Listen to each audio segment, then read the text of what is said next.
Jumpa kembali dengan saya, Mary C. Lumban Raja, dalam channel Lumban Raja Akuntansi. Untuk pertemuan kali ini, kita akan membahas Jurnal Umum Perusahaan Dagang. Apa itu Jurnal Umum? Jurnal Umum adalah buku harian perusahaan, tempat mencatat seluruh transaksi keuangan secara kronologis. Jurnal Umum Perusahaan Jasa sama saja dengan Jurnal Umum Perusahaan Dagang. Formatnya terdiri dari tanggal, keterangan, referensi, debit dan kredit. Juga, Jurnal Umum dalam perusahaan dagang adalah hasil analisis seperti analisis mekanisme debit kredit yang kita pelajari pada perusahaan jasa. Sebelum kita masuki jurnal, kita harus tahu dulu ada 4 kegiatan utama perusahaan dagang. Apa kegiatan-kegiatan yang selalu dilakukan secara berulang-ulang dalam perusahaan dagang? Yaitu pembelian barang dagang. Pembelian barang dagang akan diikuti dengan pembayaran. Lalu tujuan pembelian barang dagang adalah penjualan, dan penjualan barang dagang akan diikuti dengan penerimaan uang. Maka ada 4 kegiatan utama, yaitu pembelian, pembayaran, penjualan, dan penerimaan uang.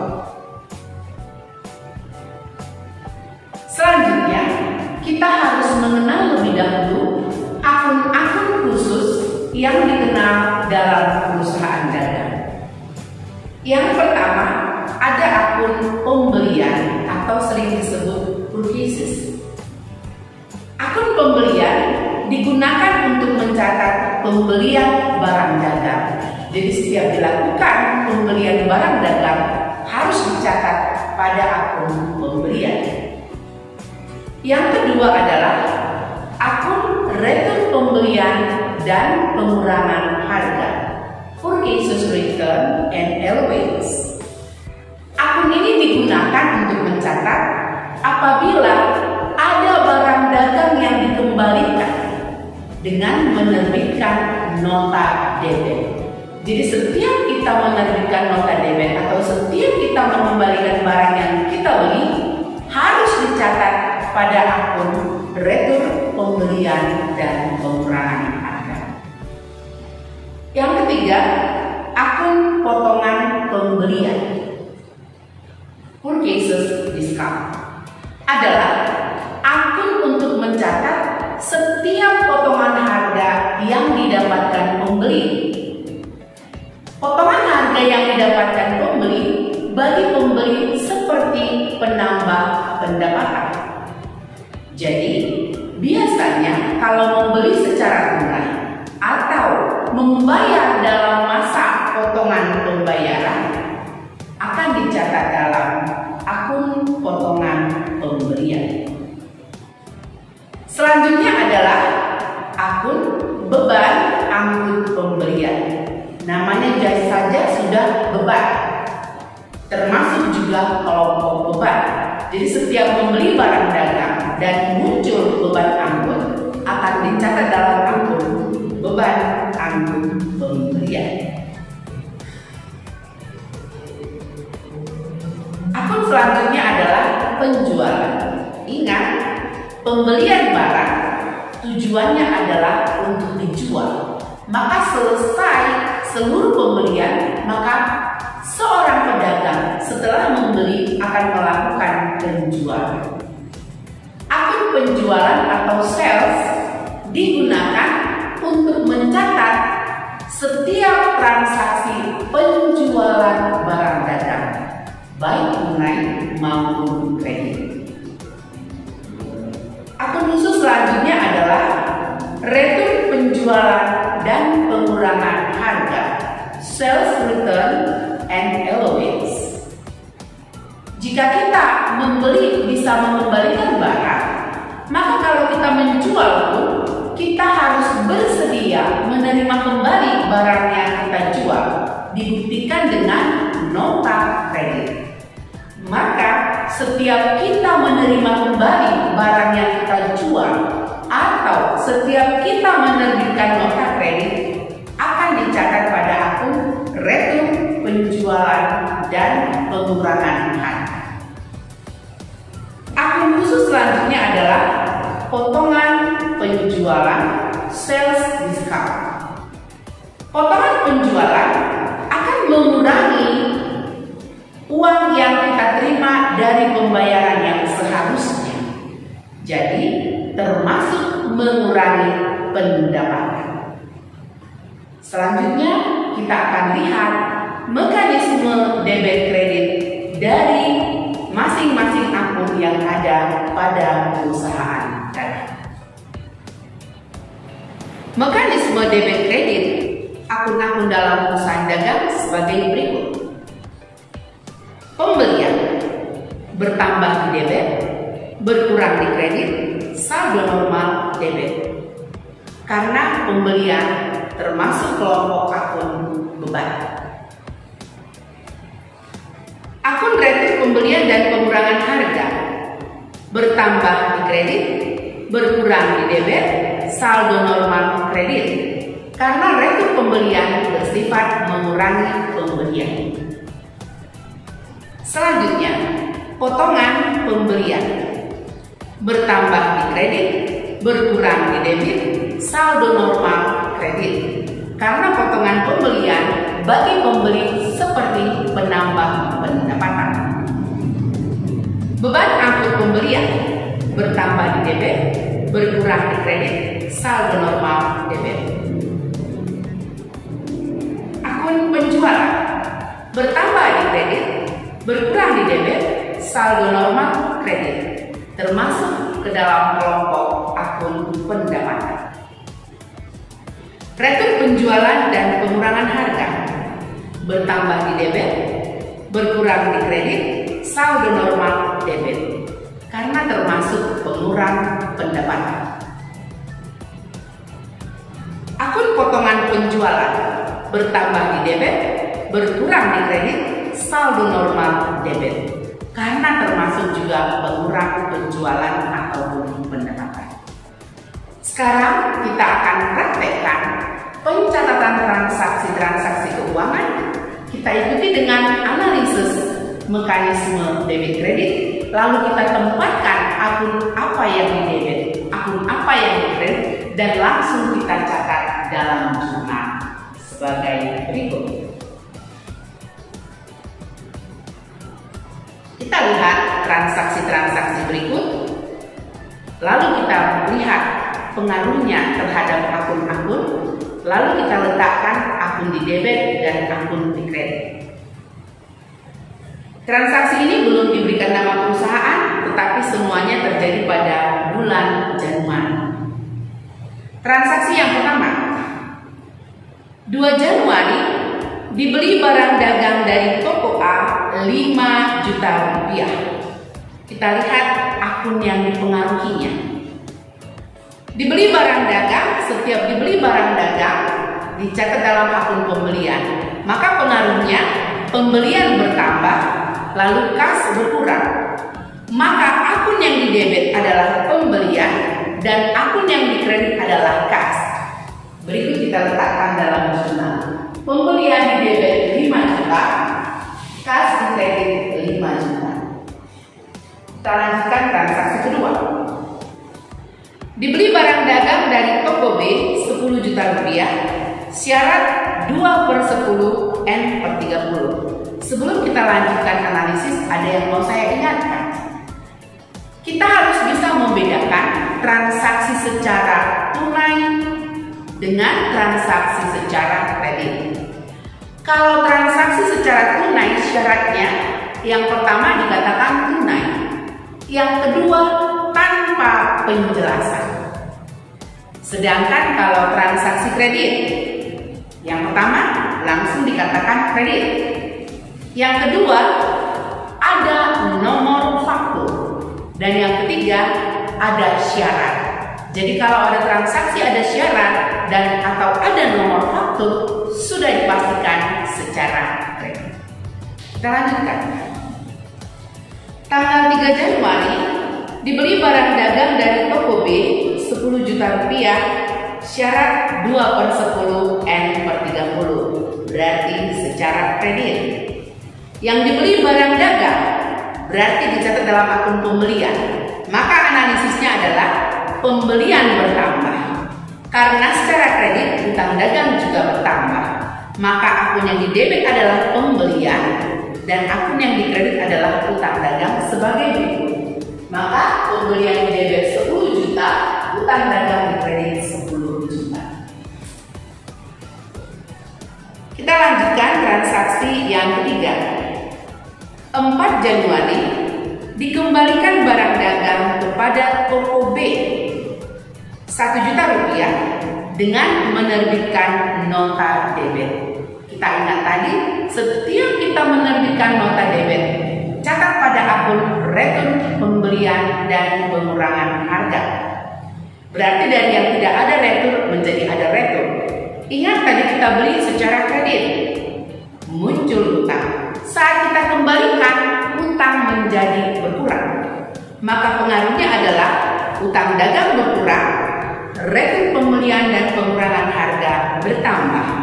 Maka akun yang didebit adalah utang dagang dan akun yang dikredit adalah return pembelian dan pengurangan harga sebagai berikut.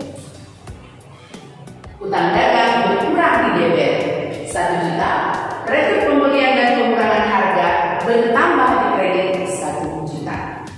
Lanjutkan.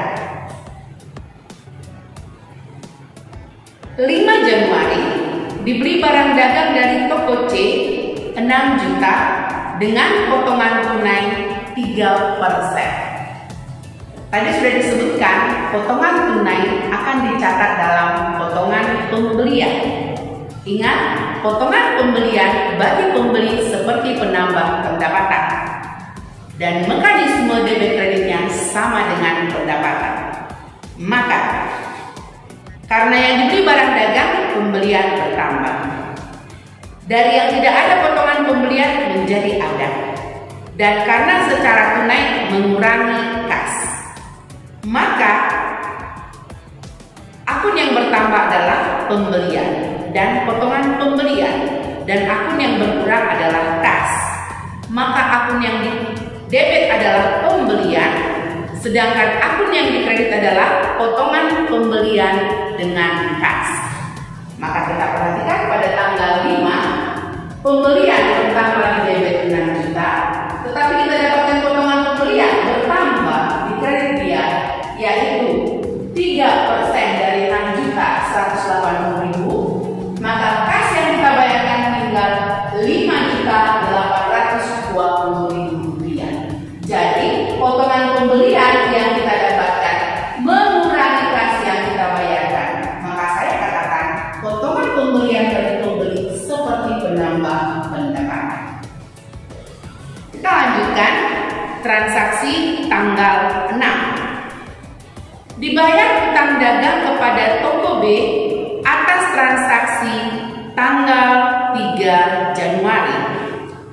Maka pengaruhnya terhadap transaksi keuangan atau terhadap akun adalah utang dagang, karena kita membayar utang dagang berkurang, kita mendapatkan potongan karena kita membelinya tanggal 3, kita bayar tanggal 6, masih memenuhi syarat potongan harga, maka kita mendapatkan potongan pembelian. Dan untuk membayar kita ambil dari kas sehingga kas berkurang. Kita perhatikan bersama-sama. Kita membayar pembelian tanggal 3. Tapi ingat, waktu kita beli tanggal 3 muncul utang 10 juta. Tapi jangan lupa, tanggal 4 kita sudah kembalikan barang kita 1 juta. Sudah ada pengembalian barang 1 juta. Berarti utang kita berkurang 1 juta. Maka yang kita bayar pada tanggal 6 tinggal 9 juta. Dan kita memenuhi syarat potongan senilai 2%. 2% dari 9 juta 180.000. Maka yang dibayarkan dari kas tinggal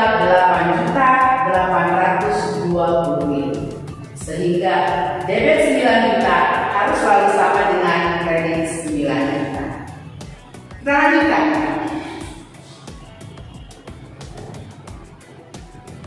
Pada tanggal 7 dibeli barang dagang 5 juta dengan beban angkut Rp100.000 FOB shipping point.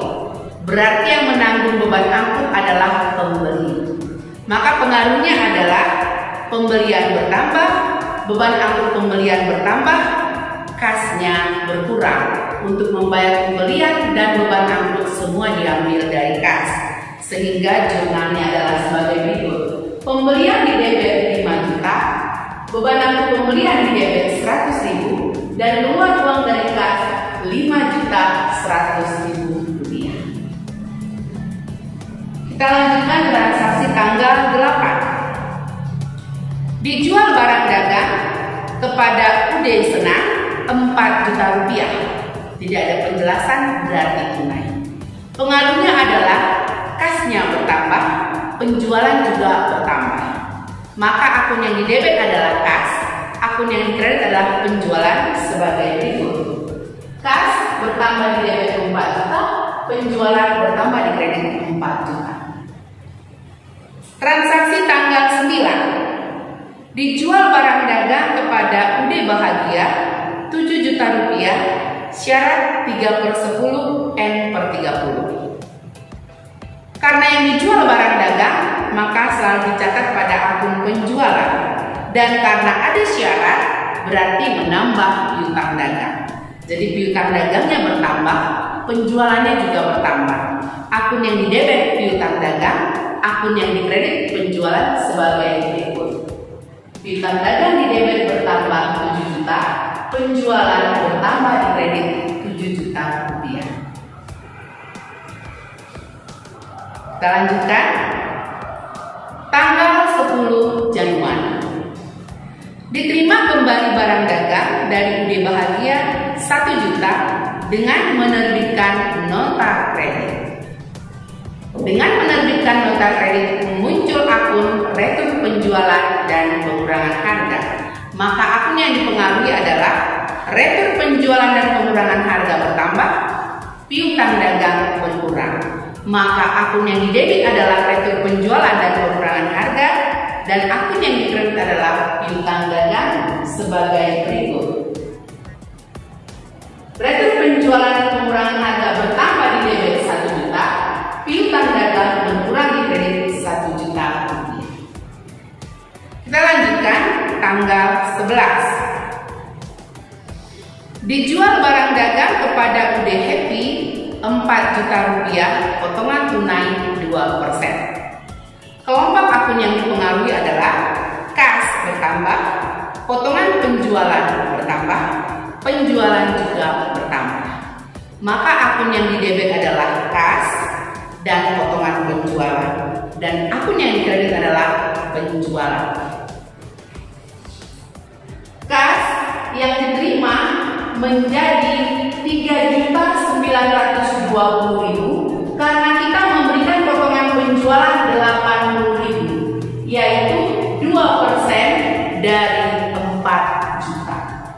Sehingga penjualannya tetap dikredit senilai 4 juta rupiah. Jadi potongan harga mengurangi kas yang kita terima, maka dianggap sebagai pengurang pendapatan. Maka mekanisme debit kreditnya adalah berlawanan dengan pendapatan. Bertambah di debit, berkurang di kredit, saldo normal debit. Terakhir kita akan masuki transaksi tanggal 12. Diterima pembayaran dari UD Bahagia atas transaksi tanggal 9 Januari. Kita perhatikan bersama-sama. Transaksi tanggal 9 adalah penjualan secara kredit sebesar 7 juta rupiah. Tapi jangan lupa, pada tanggal 10 kita sudah terima kembali dengan menerbitkan nota kredit. Maka kalau tadi piutang kita senilai 7 juta, barang sudah dikembalikan 1 juta kepada kita, maka piutang kita juga berkurang 1 juta. Transaksi dilakukan pada tanggal 9 dan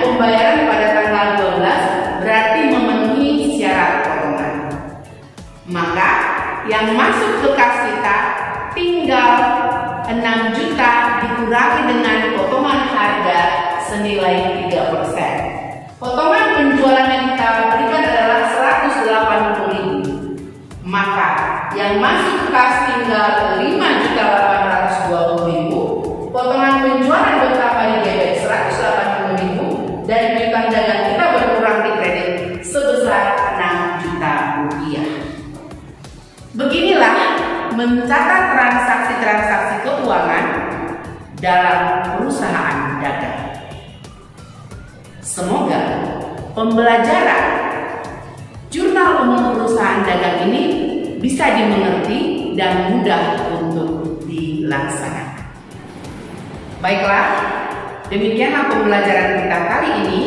Jangan lupa like, share, dan berikan komentar yang membangun terhadap video pembelajaran ini.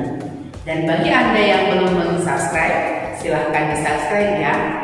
Terima kasih.